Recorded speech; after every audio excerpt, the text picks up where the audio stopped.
So the worst experience I've ever had in the IT industry, I should say the worst time of it, would actually have been back in the year 2000.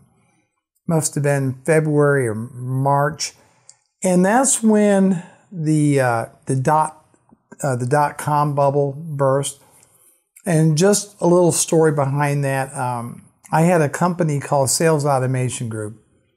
And we were heavily into the world of CRM software. It was called Goldmine, product called Goldmine.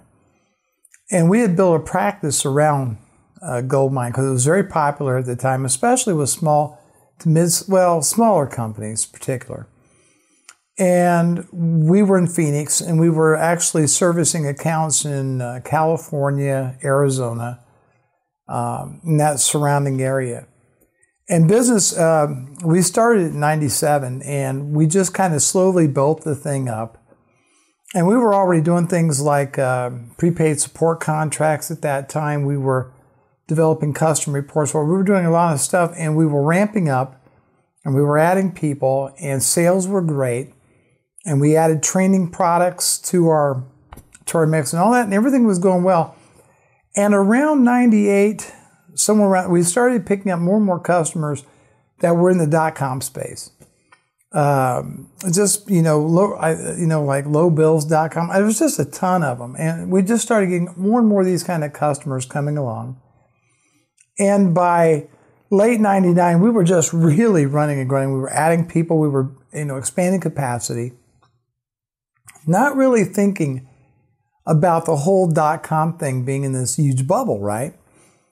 Well, I don't know when it began to unwind. I'm going to guess somewhere around January or February. There were kind of hints things were starting to go sideways. That people were investing too much money into the dot-com thing. But I never really made that connection, because I was busy doing proposals, going on site, training people, doing all this service work. And by March, I believe it was around March, I began to notice that our pipeline of business started drying up. The sales cycle was typically around 30, 45 days from the time I did a presentation until, we actually closed on the business. And that suddenly started going to 3 months, 4 months. And so our pipelines were running dry. But yet I had all this overhead and all this infrastructure in place to support a much larger operation. And we had to go into survival mode big time. And it was not fun, letting people go. But we had to do what we had to do in order to survive. And thankfully, I was very keen on not having receivables.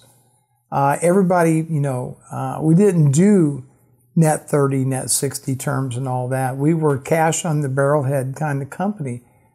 And I really believe that's what, saved us from total collapse.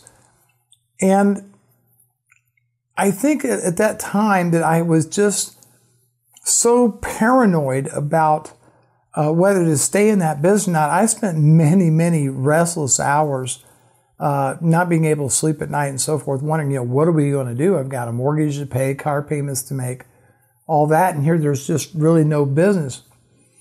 And at that time, I just said, we're going to double down on our marketing, and we're going to get more into training, and we're going to invest everything that we can in, working with our existing customers and trying to improve their experience and do it on a really slim down staff.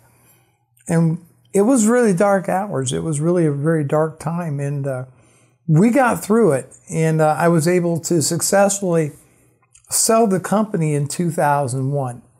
And not only did we turn around, we got profitable again by just sticking with the fundamentals, what took us to the dance to begin with. We had built up way too much in the dot-com space. And that really would be a normal bread and butter kind of customer. And but we had gotten involved in it, just like I think so many other IT companies, supporting all these different dot-coms because we were in Phoenix. And there was just a zillion of them out there and more opening every day. It was low-hanging fruit. And But we got through it. It was really, really dark days when you watch, your entire pipeline of business collapse. But we made it through.